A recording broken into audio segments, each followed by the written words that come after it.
And the coming up single, What You Waiting For, is with her, right? Yeah, basically I had gone in the studio with her, like, reluctantly, and we had written a song together, like the song that I thought we'd write together, called Fine By You, which was all about, I don't want to be inspired, I don't want to call anyone, I just want to lay around in bed all day, and anything I do is fine by you. And it's this really sweet kind of love song. And I went home that day thinking, damn, that feels good, you know, because I was so scared to write and do it, you know. And if I did it, I wrote something. It definitely wasn't what I was looking for, but the next day I came in and she kind of had been up all night and, like, kind of wouldn't even talk to me, just kind of pressed play, and was like, what you waiting? I was like, it was almost a dare. It was a dare. She's like, what the fuck you waiting for, Gwen, kind of thing. And then it just came out of me. It was like this whole, obviously, my fears of doing the record, but my kind of like, what do you got to lose kind of attitude.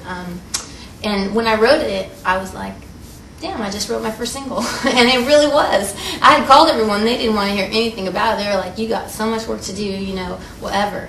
But it ended up really being the first single, which feels really bizarre because the whole idea of going back and being in Japan and, like, traveling the world, and that was where I kind of found my inspiration to, like, do the record that day.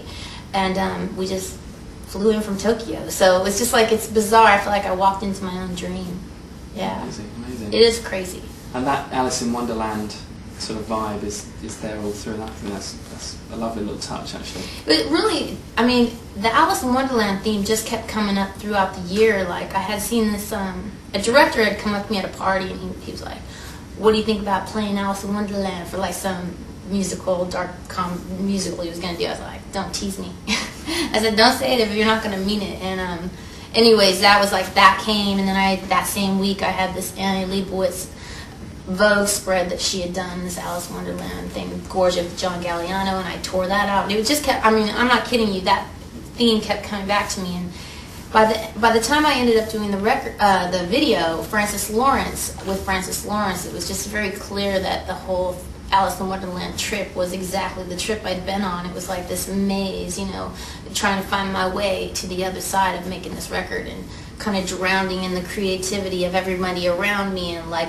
outgrowing what I'd done in the past, and just, you know, chasing the white rabbit boy. This whole clock is ticking in my ear because I feel like I'm running out of time, like there's so many things I want to do. And a sort of little secret or little exclusive little nugget of information you could give us about either the recording or the experience of it that maybe you haven't let in anyone else on, that I could take away? That you could take away? Something, I don't know, some little ritual of you warming up for a while, I don't know, anything from the recording process. Or I just think that one thing that I learned was to shut up.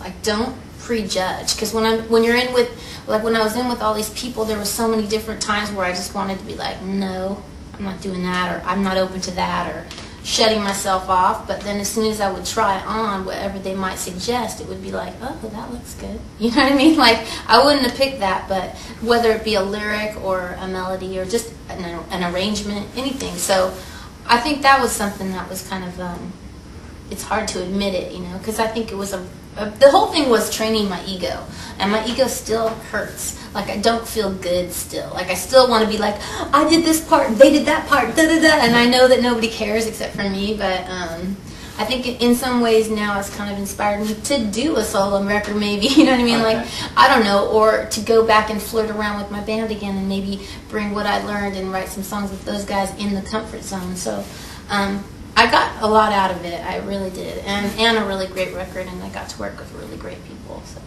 Great, well, thank you for talking to us. Thank you for having me. Thank you very much. It's nice to meet you guys. That was Gwen Stefani on Tiscali.